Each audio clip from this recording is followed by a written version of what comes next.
Amen. Aïn Gimel, Hamoud Bet.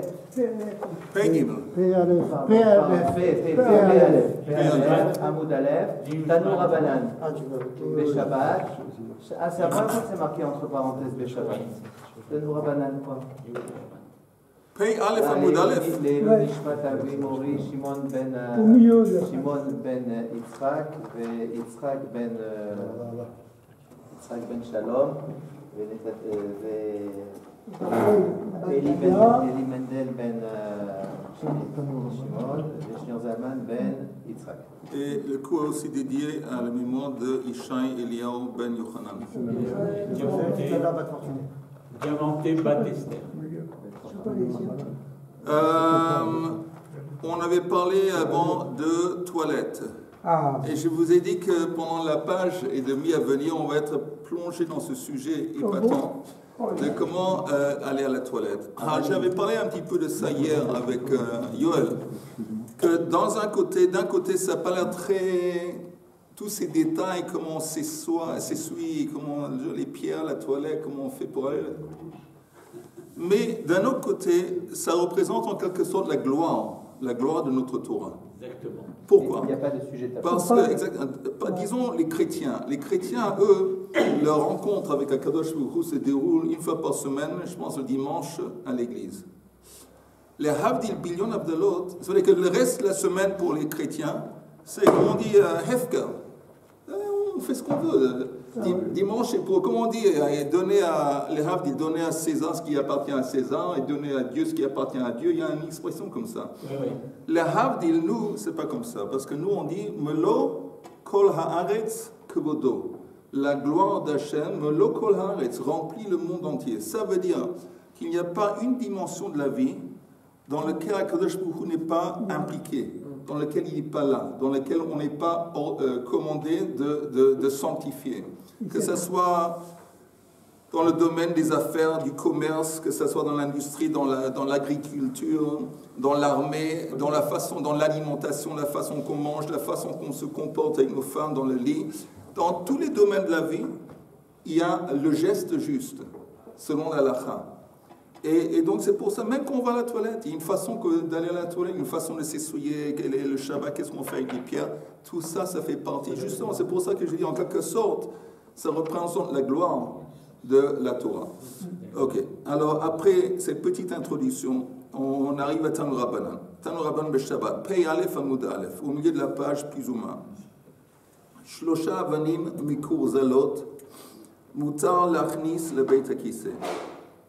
Vekama Shiuran, 3 pierres lisses, c'est des pierres qui sont lisses, qui vont nous permettre de s'essuyer parce qu'elle n'était pas là avant, mais à la belle époque, il n'y avait pas de papier de toilette. Alors comment ils faisaient pour s'essuyer? Avec des pierres, entre autres, que Dieu nous préserve. Et alors, ils prenaient 3 pierres, on peut transporter 3 pierres, mais courts alors lisses, Moutar l'achnis Beit HaKiseh. Vekama shiuran, quelle est la mesure de ces pierres? Rabbi Meir omer ke'egoz. Lui, Rabbi Meir dit que ça correspond plus ou moins à la taille d'une noix. Rabbi Yehuda omer ke'beitza, correspond à la taille d'un œuf. Amar Rafram bar Papa, Amar Rav Chisda, que machloket. Attendez, il y a une petite parenthèse ici. Je veux juste voir à quoi ça fait. On va parler de l'olive. Justement, c'est ça que je cherche. Mais il n'y a pas d'olive dans l'histoire. On voit ici, il y a deux options. Ou une noix, ou un œuf. Amar Rafram bar Papa, Amar Rav Chisda, que machloket kan, kach machloket be'etrog. La même machloket qu'on trouve ici vis-à-vis de la taille des pierres, on la retrouve dans le contexte de Havdil, Sukkot, la taille minime d'un étrog. Pour être quitte la mission du étrog dans la bata minime, il y a une taille qui est minime. Il y a un qui dit que la taille minime c'est une noix, correspond à la taille d'une noix, l'étrog, et l'autre qui dit un œuf. Donc il dit la même chose qu'il y a une machloket ici, il y a aussi une machloket là-bas qu'on prend des étrogs. Alors la Gemara dit, Hatam, là-bas, dans le cas du étrog, Matnitin, mais là-bas on parle d'une Mishnah. Hacha Braita, tandis qu'ici on parle d'une Braita. Braïta, c'est aussi des enseignements des Tanaïm, comme les Mishnayot, mais ça a un peu moins d'autorité que la Mishnah. Donc la Gemara dit, ne dis pas que la même façon qu'une marloquette dans la Braïta, il y a aussi la même marloquette dans la Mishnah, parce que ça devait être l'inverse. Elle a que marloquette be'etrog, car marloquette kan. C'est comme ça qu'il faut dire. De la même façon que dans l'étrog, qui a plus d'autorité, qui est plus important. Voilà. Il y a cette marloquette. Est-ce que la taille minime c'est une noix ou un œuf? Alors, de la même façon, dans le cas de les pierres qu'on utilise pour aller à la toilette s'essuyer. Jusqu'ici, pas de questions? Non, c'est bon.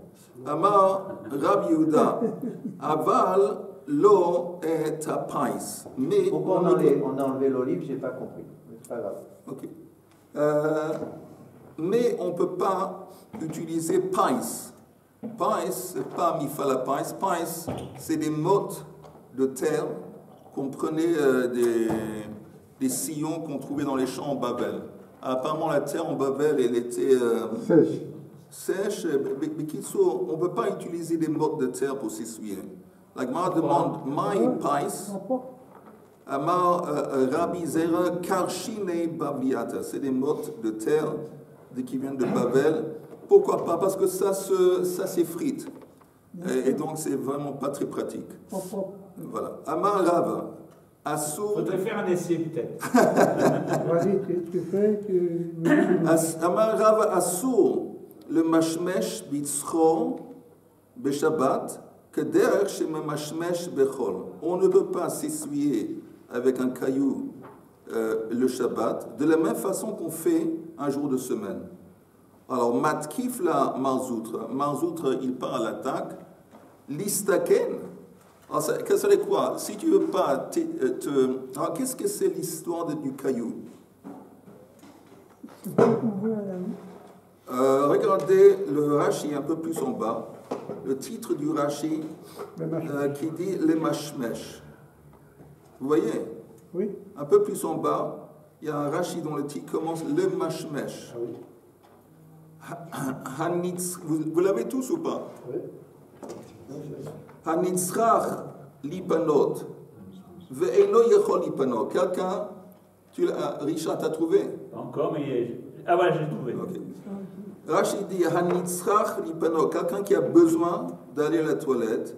Ve'eno yechol lipanot. Il est un peu constipé.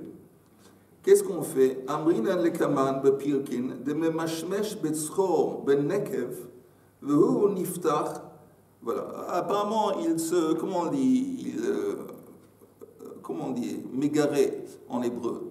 Se gratte? Non, il se gratte un petit peu là-bas avec une pierre pour essayer de stimuler. Il essaie de stimuler avec la pierre. C'est une petite pierre. Et la Gemara dit que ça, apparemment, cet enseignement, la même façon que tu fais, ce que tu fais la semaine, tu ne peux pas faire le Shabbat. Mais ça se fait pour les enfants, hein. Les bébés, on le fait. Oui, je sais.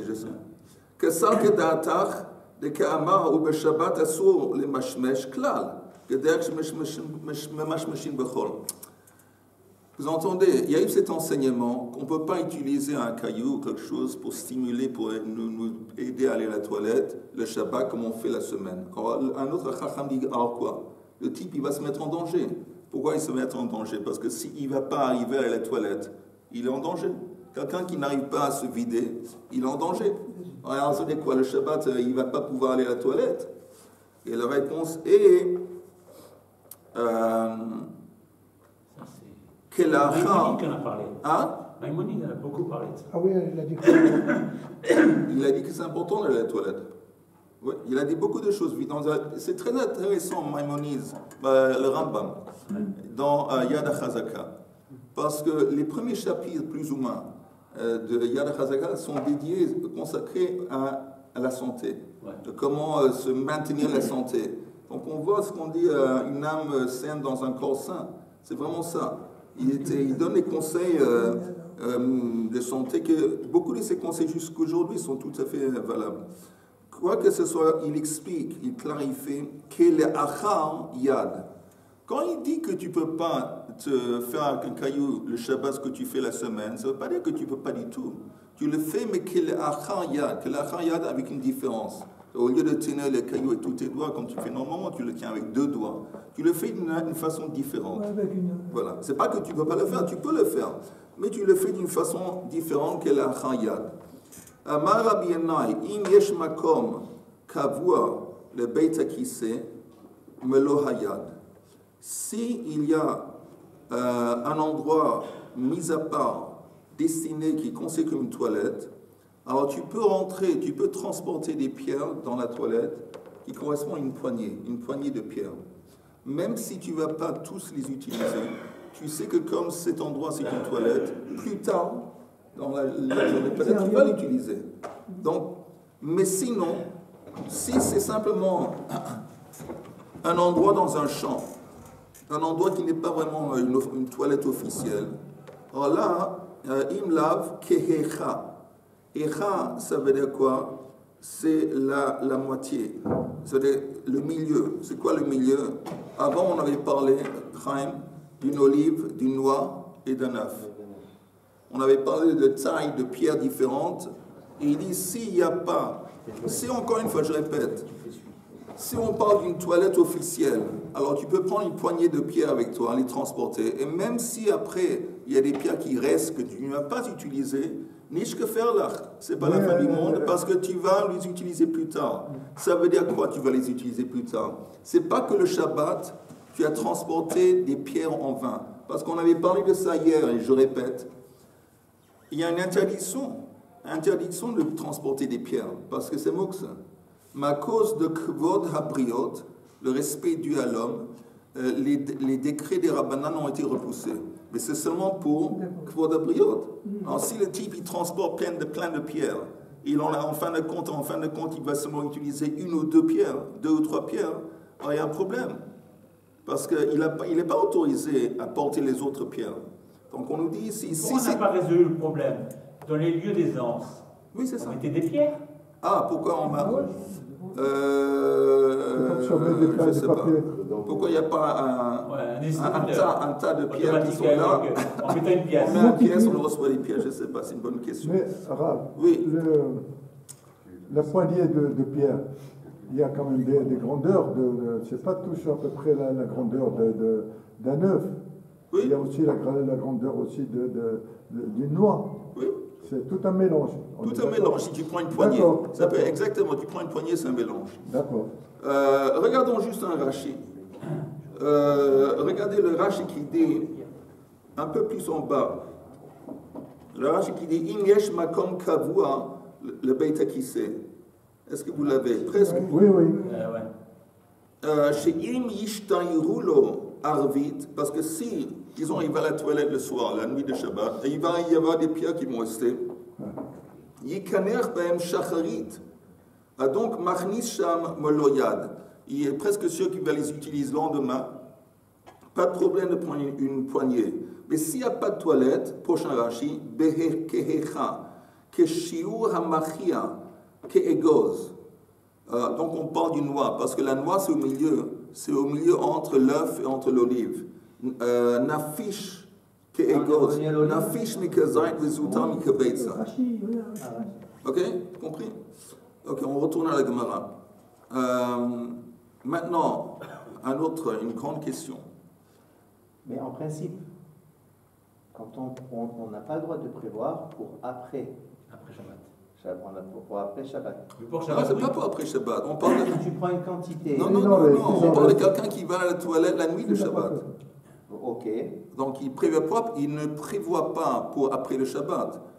Il dit que s'il y a des pierres qui restent, c'est pas en vain dans le sens que c'est fort possible que le lendemain, pendant la journée de Shabbat, il va les utiliser encore une fois. Mais il peut les donner à quelqu'un. Je sais pas, ça c'est Mais comment il faisait le gars qui était malade? Ça vaut de l'argent. Ok. Comment il faisait le gars qui était malade, qui faisait des allers-retours aux toilettes? Ah, quelqu'un qui a chilchoul. Quelqu'un qui a de la diarrhée. Oui, j'imagine que pour lui, c'est un cas pareil, ce serait permis. Il reste de prendre autant de pierres qu'il veut, je ne sais pas. Ok, maintenant, une grande question. Meducha ktana shel bessamim. C'est quoi Meducha ktana? C'est un pilon qu'on utilise pour broyer des bessamim comme on dit en français, Des herbes. des herbes, des épices. Maintenant, la question est-ce qu'on peut utiliser ce pilon pour s'essuyer?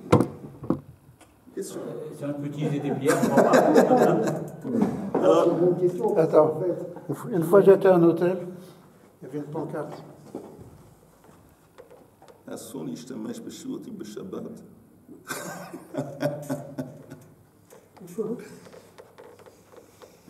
Il y a une pancarte, il montre que c'est écrit en hébreu qu'on n'a pas le droit d'utiliser les toilettes pendant le Shabbat. Ouais, enfin, je précise que c'était parce que c'était une urinoir avec un truc électrique. Ouais.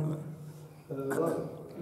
La question au fond du pilon, elle est liée peut-être au fait qu'écraser les samim, c'est peut-être un kéli qui est utilisé pour faire. Il a fait. Et donc c'est ça la question.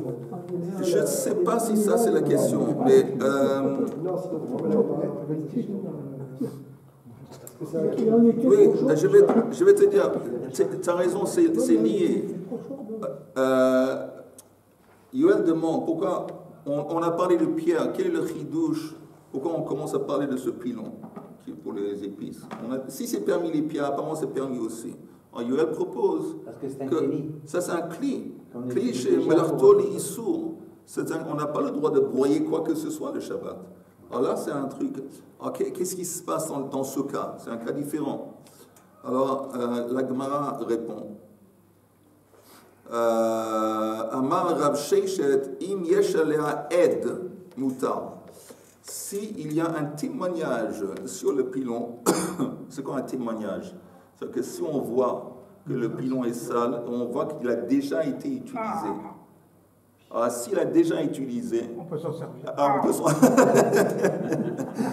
ça veut dire que c'est devenu en quelque sorte. C'est plus un pilon pour les choses. C'est hein? Voilà. Plus de. C'est pas tout ça, c'est pas ta douche. Non, comment tu arrives à Kedusha? Non, tu as vu que douche. En fait, là c'est un cas qui a l'air évident la réponse. Pourquoi évident? Parce que c'est le cas, si ce pilon il a déjà été Utilisé. Ça veut dire qu'il n'y a pas de Kedusha dans le. Non, c'est-à-dire qu'il n'y a pas de Kedusha parce que je sais que c'est un kibbutz. Mais il n'a pas une utilisation pour une Kedusha de créer un bessamim. Mais une fois qu'il a été déjà... Non, bessamim, c'est pas des choses que tu fais à la maison. C'est rien à faire avec Kedusha. Pas un bessamim pour... Non, quelqu'un à la maison, quelquefois à l'époque. C'est pas comme aujourd'hui, tu vas à l'épicerie, tu achètes des épices dans des petites sachets. À l'époque, tout se faisait à la main. Non, j'ai compris, mais pourquoi la Gemara dit que si ça a été déjà utilisé, il peut... Parce que c'est comme toi, tu avais dit. S'il n'a pas été utilisé, tu peux pas. Apparemment.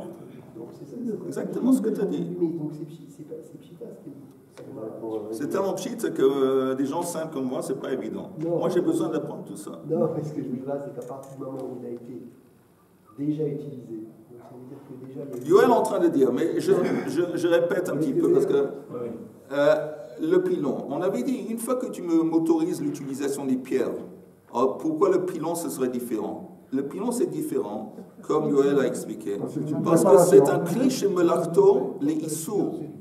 C'est un cli qui est destiné à faire un acte qui interdit le Shabbat. Donc on ne peut pas, par exemple, un stylo, tu ne veux pas l'étaltel un stylo, un crayon, parce que c'est cli chez Melarto, les Issour, seulement si le tzorch mekomo, le tzorch un marteau, c'est permis. Si encore une fois, ce que je viens de dire, seulement c'est le tzorch mekomo boufo.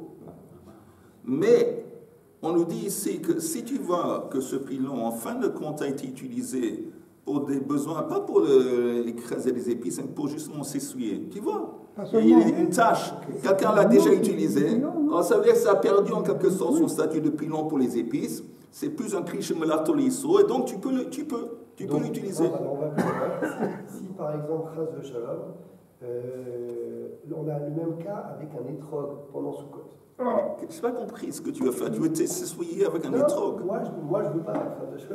Mais moi, elle amène un cas. S'en fout, c'est français. Elle amène un cas où ils disent voilà, il y a un étrog, exactement la même chose, on remplace pilon par étrog. Non, je ne veux pas parler de ça. Non, moi, je suis une nature trop sensible pour parler de choses comme ça. Non, mais en fait, non, ça me choque trop. Je ne veux pas parler. S'essuyer avec un étrog, c'est ça sent bon après. Une limite. Ok, oui, allez. Je pose une question très simple. Très simple, c'est bien. Pourquoi la Mishnah propose des matériaux et toutes sortes de trucs, pierre et compagnie, alors qu'avec un bol d'eau, c'est beaucoup plus propre, c'est beaucoup plus sain. Elle n'en parle pas. D'abord, parce que si quelqu'un est pas nécessairement dans le désert, il se promène dans la campagne. C'est pas dit qu'il y a de l'eau à portée de main. Tandis que les pierres, il y a toujours les pierres à portée de main. Non, c'est faux, c'est faux. Il n'y a pas partout de l'eau.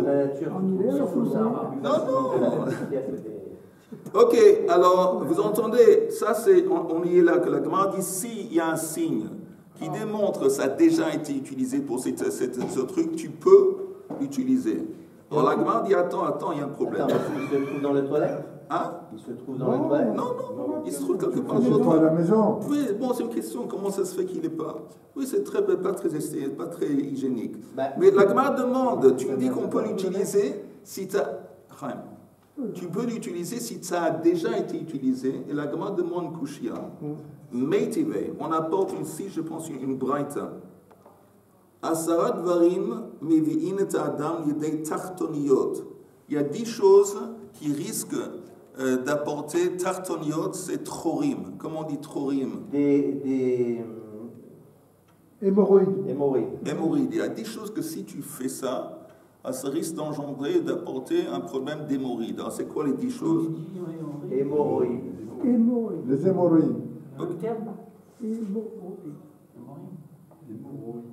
Non, tu dis tartoniot. Ouais, j'attends qu'ils vont. Non, c'est pas important. Il y a là, Asad varim mevi'im et adam yedei tartoniot ve'ilohen. Aochel alei kanim, quelqu'un qui mange des feuilles de roseau. Ve'alei gefanim, quelqu'un qui mange des feuilles de vigne. Ve'lulvei gefanim, quelqu'un qui mange les tiges des figues. Pardon, les tiges des vignes.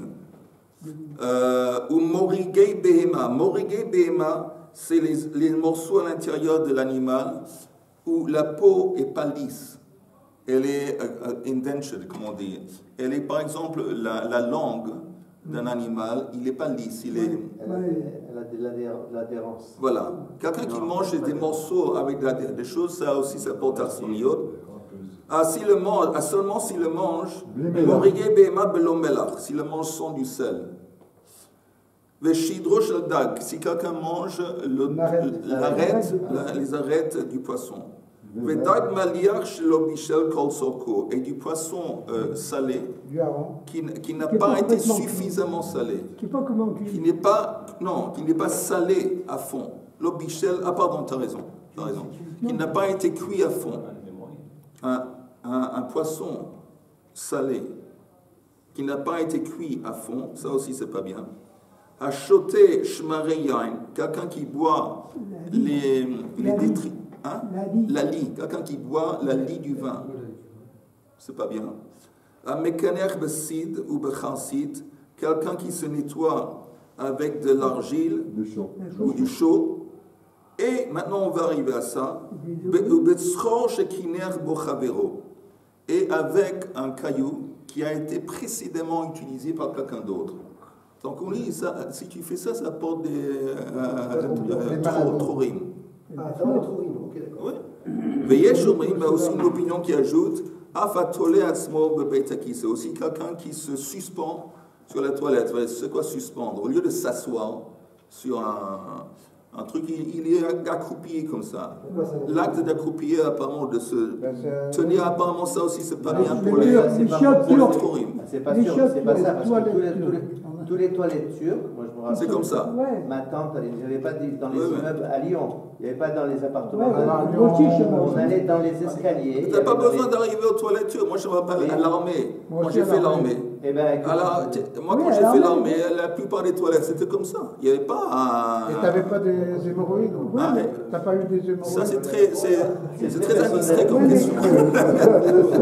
Les structures, c'est bien, mais il faut pas vraiment. Ok, mais le problème est que tu me dis que je peux utiliser un pilon qui a déjà été utilisé. On vient de voir que utiliser quelque chose qui a déjà été utilisé par quelqu'un d'autre, c'est malsain, ça porte des trouris. La Gemara dit, elle propose des solutions. Elle dit, lokasha, pas de problème. Habelach, habeyavesh. Quand est-ce qu'on ne peut pas utiliser quelque chose qui a été utilisé si c'est toujours... Arrête. C'est pas moi, c'est la Gemara. Si c'est toujours liquide. Mais si c'est sec, il n'y a pas de problème. Même si c'est sec, c'est pareil. Si tu veux, quand on te dit que tu ne veux pas l'utiliser une deuxième reprise, on parle du même côté où ça a été utilisé. Mais si tu l'utilises de l'autre côté, où ça n'a pas encore été utilisé, il n'y a pas de problème. Et ensuite, tu se resserres du pilon pour les épices après. Et une autre différence, que si c'est à lui ou si c'est à quelqu'un d'autre. Si c'est à quelqu'un d'autre, c'est pas bien. Et si c'est à lui, apparemment, il n'y a pas de problème de l'utiliser encore une fois. Ok. Amarle Abaya et Rabbi Yosef, il demande qu'est-ce qui se passe s'il a plu. Il a plu. Et la pluie est tombée sur ce pilon. Et on ne voit plus vraiment le signe de l'utilisation précédente. Alors, est-ce qu'on peut le porter ou pas? Il peut le mettre non, mais encore une fois, si ça perd le signe, ça s'appelle le aide. Ça redevient un pilon tout court. Un pilon tout court, tu peux pas le transporter. Mais c'est pas complètement lavé dans l'eau. Ah, c'est exactement ce que tu es en forme ce matin. C'est exactement ce que la Gemara dit. Yardu alea geshamim nishtashtashu mahu. Amar le imaya rishuman nikar mutar. Si néanmoins on peut distinguer toujours un petit peu le signe qu'on distingue, qui reste, c'est toujours permis. Voilà, même s'il n'y a pas de pluie ou quoi que ce soit, quand il y a un truc comme ça, il y a des manives qui vont... Mais ils ne le savent pas. On va continuer. En été, c'était brûlant, c'était. En été, c'était brûlant. Pas si la pierre était sous un palmier. Ba'amine, Rabba Bar Rav Sheila, mais Rav Chisson, en haut de la page suivante. Mahu leha lotam acharav le gag. Est-ce qu'il pourrait transporter ces cailloux avec lui pour monter sur le toit? Ça veut dire, encore une fois, il faut essayer de conceptualiser la vie comme elle était avant. Avant, il n'y avait pas de toilette. Alors, si, disons, le type, il veut faire ses besoins sur le toit, est-ce que le Shabbat, il peut transporter ses cailloux? Pourquoi? Ici, on parle d'un autre aspect qui est problématique, c'est tircha. Tircha, c'est un effort. C'est peut-être un effort de transporter tous ces cailloux avec lui sur le toit. Est-ce que ce serait permis même sur le toit? Si, c'est comme un raser. C'est comme un raser. Oui, mais la différence avec un khatser et le toit, qu'il n'y a pas d'effort. Tu sors de chez toi, tu vas en khatser, il n'y a pas un effort. Mais de trimballer, de transporter toutes ces pierres en haut sur le toit, ça demande un effort. Est-ce que néanmoins c'est permis ou pas? On dirait que c'est des pierres, des rochers. T'as raison. On n'a jamais dit que ça met pas les poches. Non, on a dit, aussi bien Yom Tov et Shabbat, on n'a pas le droit de faire des choses qui demandent un effort. Alors je monte pas les escaliers. Avant Shabbat, il met des pierres en des efforts en plus. Des efforts, aller monter les escaliers, c'est pas un effort en plus. C'est pas facile, hein, regarde le Rashi, Richard, regarde le Rashi, en haut de la page. Im Allah, ma'u lehalot achrav lagag. Im Allah sham lefanot, mi chayshinan letircha yeterta olo. Est-ce qu'on prend en compte un effort en plus ou pas? Alors on va voir la réponse. Ça veut dire quoi, que les toilettes ils se trouvent sur le toit? Non, c'est pas qu'il se trouve tout le temps sur le toit, que lui, il décide, moi, il va à la toilette, il a pas, je sais pas, il peut pas aller dehors de la rue. Disons, c'est une maison qui est dans un village, il va pas aller dans la rue devant ses voisins. Il va aller sur le toit. Déjà, ça, c'est un effort. Pourquoi pas? Déjà, ça, c'est un effort. Déjà, ça, c'est un effort. Oui, mais ici, on parle de transporter les pierres. Ça, c'est encore plus effort. Mais la réponse est, regardez la première ligne, Amarle, Gadol Kvod Abriot. Grand est l'honneur qui est dû aux hommes. Bien sûr. Chez Doché et Lotaase chez Batora. Parce que ça repousse même un Lotaase dans la Torah. Même une transgression de la Torah est repoussé par Kvod Abriot. Où est-ce qu'on voit ça? Regardez le Rashi. Chez Doré et Lot Ase. C'est la deuxième ligne d'en haut. Dertiv ve hitalamta mehem. Dans la Torah, quand on parle de l'obligation de rendre à quelqu'un un objet perdu, c'est écrit, où est le verset en entier?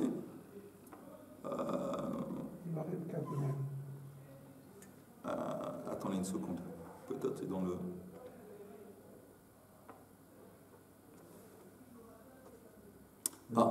c'est écrit dans la Torah, Lotire et shor achicha ou et sion idachim vehitalamta mehem. On lit ça comme ça. Vous ne pouvez pas voir le shor, le taureau de votre collègue, de quelqu'un d'autre, ou son mouton qui sont égarés, vehitalamta mehem, et ça veut dire, et vous ne pouvez pas le voir et ignorer. C'est une autre façon de dire, tu restitue son truc qui a été égaré. Mais, il y a une façon de comprendre ça d'une façon différente. Que l'autre vehitalamta mehem, on pourrait dire que tu peux ignorer. Il y a une façon de dire hitalamta. Si c'était simplement que tu peux jamais ignorer, ça aurait été écrit d'une façon différente dans la Torah. Ça aurait été écrit l'otire et shoachicha et seyo velotitalem. Le fait que c'est écrit au positif, ça laisse entendre qu'il y a un scénario dans lequel, oui, tu as le droit d'ignorer. Dans quel contexte on a le droit d'ignorer un objet perdu de quelqu'un d'autre? Regardez. Un vieux monsieur ou quelque chose comme exactement. Ça. Regardez le Rashi. Le Rashi, deuxième ligne, chez Doché Lota, c'est d'Irti Behitalamta Mehem, Prat les Zaken, Ve'eno le Fikvodo. Par exemple, un Zaken, quelqu'un, un vieillard, ou, je ne sais pas, un type très important, je ne sais pas, un Rav Arashish Lissel, je ne sais pas. Il trouve par terre un objet qui est Shavé Pruta. Ça a une valeur minime, mais en fin de compte, ça vaut presque rien. Il y a un Shavé Pruta. Alors, selon la lacha, on est censé le restituer, mais pour lui, de se pencher, c'est le kavod. Il va se pencher, il va ramasser ce truc qui vaut presque rien. Alors, lui, la Torah dit que lui, tu n'es pas dans le coup. Alors, ça veut dire qu'il n'est pas italam tamehem. Rachid dit, ici aussi, dans notre contexte, tiltul de Rabbanan, alav de lo tasur asmechu Rabbanan, ou bimakom kavod abriot nidcha. Il dit aussi ici, il y a dans la Torah, quand on parle l'otassur, quand quelqu'un a une question qu'il veut adresser à un beidin, la Torah dit l'otassur me mashiagidu lecha yamin usmol. Tu ne peux pas dévier de ce que les juges vont te dire, ni à droite ni à gauche. Une fois que tu demandes le beidin, tu dois faire ce qu'ils te disent. L'otassur yamin usmol me mashiagidu lecha. C'est un lotassé. Alors, on comprend ici, ça c'est la source de notre obligation d'être soumis à tous les xérot de Rabbanan, tous les décrets des Rabbanan, l'otasuru, yamin usmol. Ok, ça veut dire on doit assumer, on doit se plier au Rabbanan et on doit dire ce qu'ils font. Ça c'est encore une fois, c'est pas le pshat. Le pshat c'est que si tu demandes un beidin dans la Torah et il te dit quelque chose, tu ne peux pas dévier. Mais les sages comprennent, ils tirent de ce verset la source pour leur autorité. Si les sages ils décrètent, tu ne peux pas dévier. Mais, de la même façon qu'on a vu avec la restitution d'un objet perdu, qu'on prend en compte Kvod Abriot, l'honneur d'un homme, un Zaken, il est exempt de se pencher, et donc il n'est pas la transgression, il est exempt même de la transgression. Alors la même chose ici, que les décrets, le décret de Moukse, il est repoussé à cause de Kvod Abriot. J'ai une question. Oui, vas-y. On a dit à cause du Kvod Abriot, on peut monter des pierres sur le toit. Ouais. Et pourquoi on ne dit pas ça pour le pilon? Même un pilon qui n'a pas été utilisé, pour Kvod Abriot, on peut l'utiliser.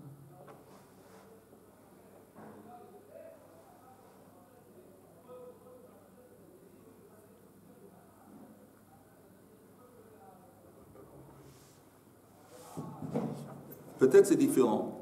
Parce que dans le cas du pilon, comme c'est melacha, comme c'est moks mechamat melacha, cette espèce de moks, on t'empêche de transporter, de toucher, de transporter, de peur que si tu le transportes, tu risques de faire un interdit de la Torah.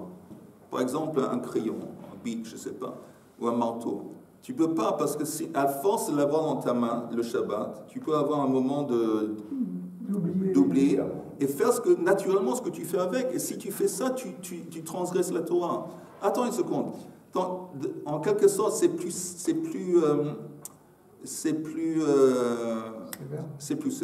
Non, mais il y a un risque si que tu as fait une transgression. Ici, il n'y a pas de il dit la c'est pas un mot.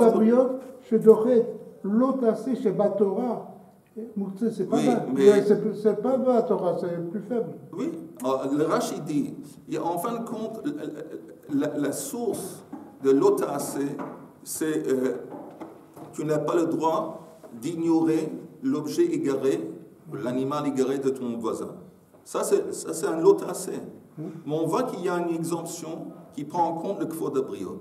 Okay. Donc on se base sur ça pour dire, de la même façon qu'ici, dans la Torah, on voit qu'un zaken, il est exempt d'un lot assez à cause de kvod habriot. Aussi bien dans un autre lot assez. C'est quoi l'autre lot assez dans la Torah? Lot asur yamin ou smol memashi yagidu lecha. Que tu ne peux pas dévier de ce que les juges te disent, ou les chachamim à droite ou à gauche.